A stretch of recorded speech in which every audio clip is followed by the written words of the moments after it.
Krishna, Hare Krishna, Krishna Krishna, Hare Hare, Hare Rama, Hare Rama, Rama Rama, Hare Hare.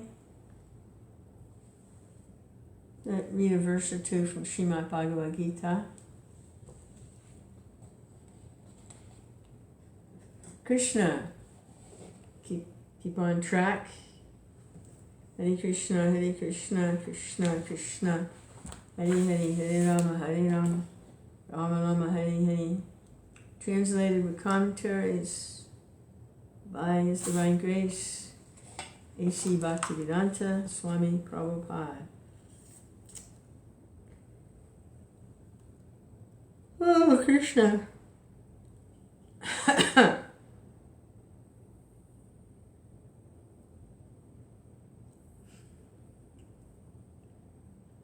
So this is the second chapter, contents of the Gita summarized. And here Krishna,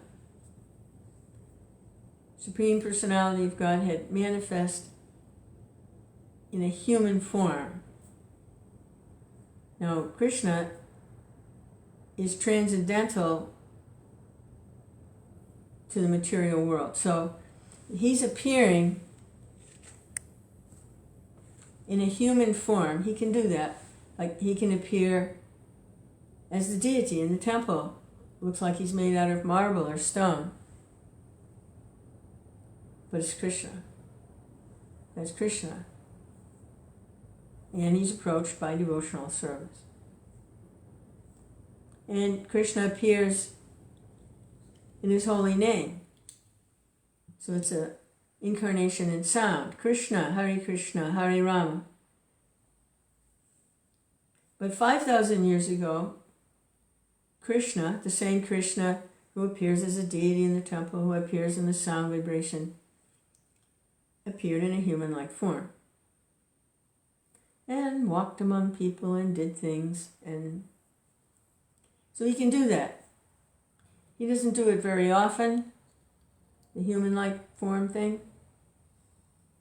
But 5,000 years ago, he appeared as a human being.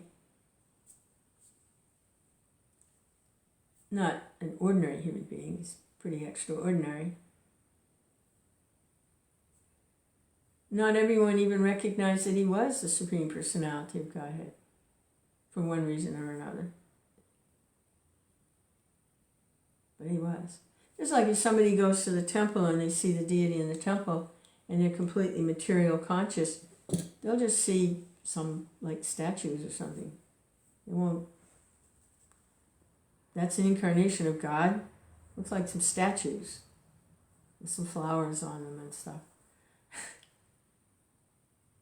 But the way Krishna can be realized or seen in that form is by service, by chanting and dancing before the deity, by offering food stuff to the deity, flowers, incense, and then there's a regular program of service to the deities, which is done by the Brahmins.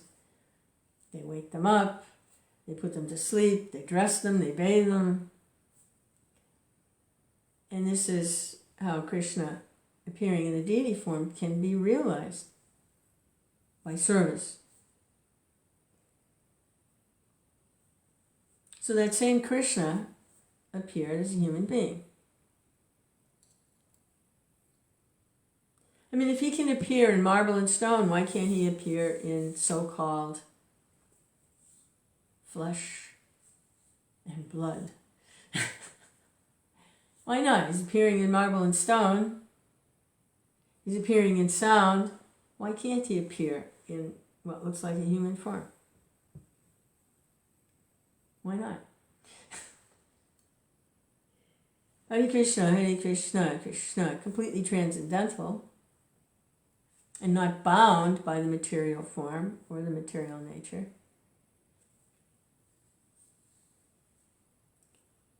But acting through it. Hare Krishna. Anyway, these things are hard to understand because Krishna says, I'm realized by devotional service. That's how you understand me. So here's Krishna appearing as a human being, and he's talking to a friend, Arjuna. And his friend and relative, related to Krishna, is materially attached. He's attached to his family, his friends, bodily identification, temporary material bond. So Krishna is speaking transcendental knowledge, the nature of the soul, how it's different from the body. The soul is eternal, the body recovering doesn't last very long, how we get it, why we have it, what's the best thing to do if you're stuck in this situation. All of these things are explained by Krishna to Arjuna. And so this is verse 45.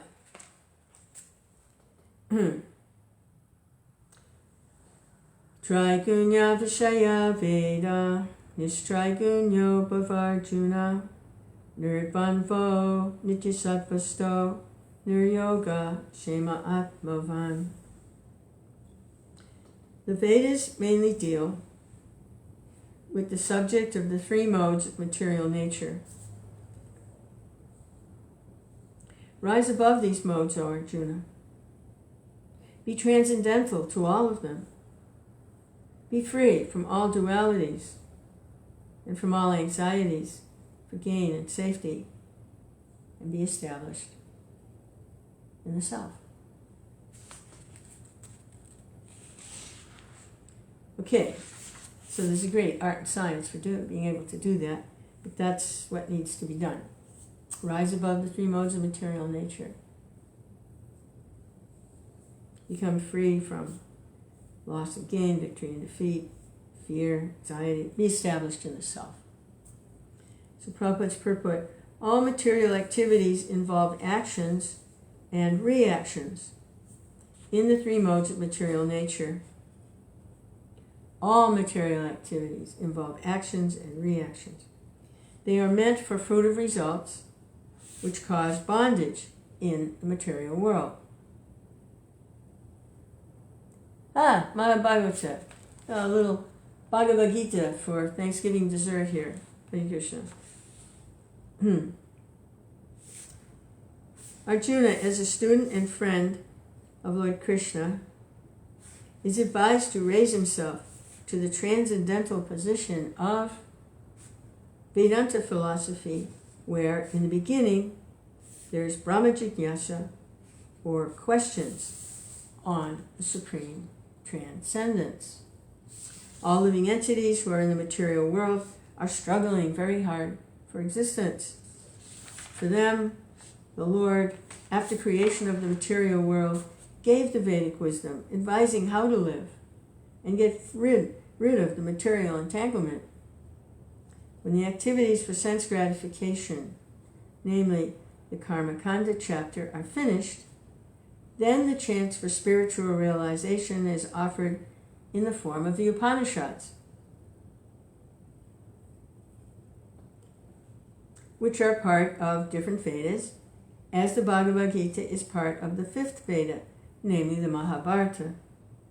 The Upanishads mark the beginning of transcendental life. Sometimes the Gita is called the Gita-upanishad, and Prabhupada translated for us the Isha-upanishad. So after karma-kāṇḍa, or how to engage in fruitive activities with sense gratification in a regulated way, after that's finished, then a chance for spiritual realization is offered. The Upanishads mark the beginning of transcendental life. As long as the material body exists, there are actions and reactions in the material modes. One has to learn tolerance in the face of dualities such as happiness and distress, cold and warmth, and by tolerating such dualities become free from anxieties regarding gain and loss. This transcendental position is achieved in full Krishna consciousness. One is fully dependent on the goodwill of Krishna.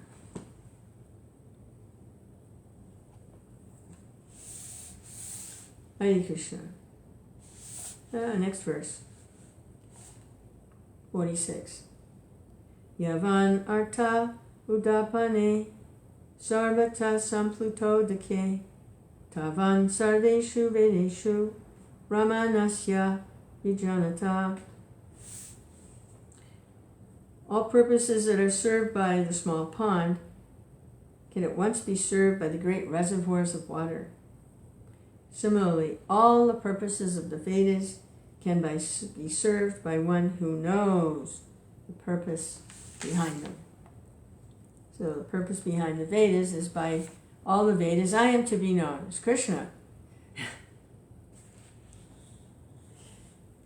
All the purposes of the Vedas can be served to one who knows the purpose behind the Vedas. It's a long purport here. Jai Srila Prabhupada. The rituals and sacrifices mentioned in karma-kāṇḍa division of the Vedic literature are to encourage gradual development of self-realization. And the purpose of self-realization is clearly stated in 15th chapter of the Bhagavad-gītā, 15:15.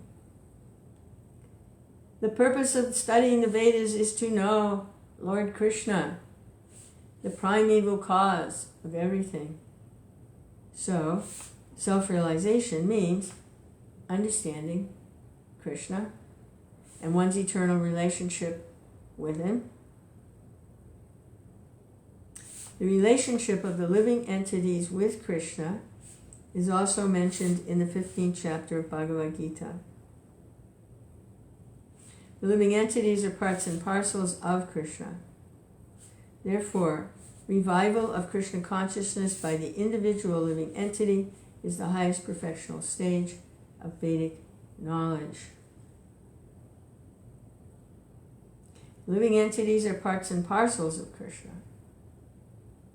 Reviving consciousness of Krishna by the individuals is the highest perfectional stage of Vedic knowledge. This is confirmed in Srimad Bhagavatam. Some Sanskrit here from Canto 3, chapter 33. O my Lord, a person who is chanting your holy name. This is Lord Chaitanya. He's making it easy to realize Krishna through his gift of the Maha Mantra. So, there's tons of Vedas, Vedic scriptures, and they bring one up gradually through karma-kāṇḍa, fruitive activities under regulation, to finally get to the Upanishads, the beginning of spiritual life, and then like this. And then finally one realizes, oh, what's to be known by all of this is Krishna. But Lord Chaitanya, in this age, he's making it so easy. You're available in your holy name, O my Lord. Hare Krishna, Hare Rama. Saturated with the Lord's own mood of love, in the mood of his servant, his most intimate companion, who's feeling separation from him.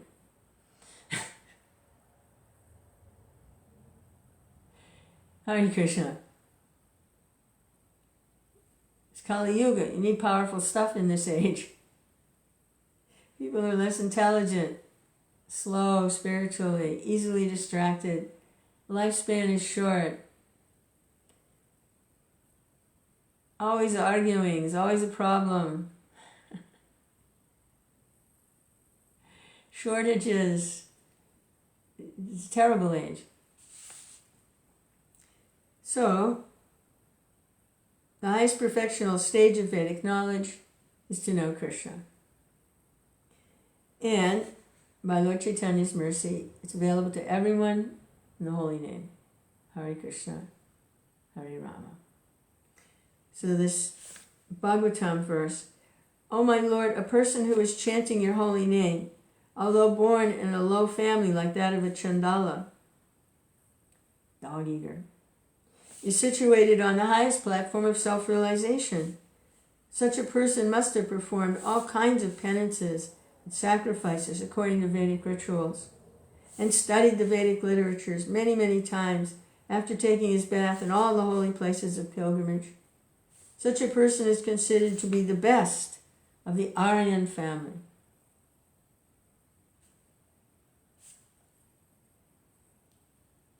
Such is the power of the holy name, Shri Krishna Chaitanya. So one must be intelligent enough to understand the purpose of the Vedas without being attached to the rituals, must not desire to be elevated to heavenly kingdoms for a better quality of sense gratification. It is not possible for the common man in this age to follow all the rules and regulations of Vedic rituals and the injunctions of the Vedantas and Upanishads. Even if they wanted to, it's not possible to be able to do it in this age. It requires much time, energy, knowledge, and resources to execute the purpose of the Vedas. This is hardly possible in this age. The best purpose of Vedic culture is served, however. The best purpose of Vedic culture is served, however, by chanting the holy name of the Lord, as recommended by Lord Chaitanya, the deliverer of all fallen souls. When Lord Chaitanya was asked by a great Vedic scholar, Prakasananda Saraswati, why he, the Lord, was chanting the holy name of the Lord like a sentimentalist instead of studying Vedanta philosophy, the Lord replied that his spiritual master found him to be a great fool and thus asked him to chant the holy name of Lord Kṛṣṇa. He did so and became ecstatic like a madman. In this age of Kali, most of the population is foolish and not adequately educated to understand Vedanta philosophy. The best purpose of Vedanta philosophy is served by inoffensively chanting the holy name of the Lord. Vedanta is the last word in Vedic wisdom. The author and knower of Vedanta philosophy is Lord Kṛṣṇa, and the highest Vedantist is the great soul who takes pleasure in chanting the holy name of the Lord. That is the ultimate purpose of all Vedic mysticism. Hare Krishna, Hare Krishna. So, this is a Bhagavad-gītā like no other Bhagavad-gītā. This isn't just your, just another Bhagavad-gītā, like hundreds and hundreds of other Bhagavad-gītās. Not with a purport like that. Hare Krishna, Hare Krishna, Krishna Krishna, Hare Hare, Hare Rama, Rama Rama, Hare Hare.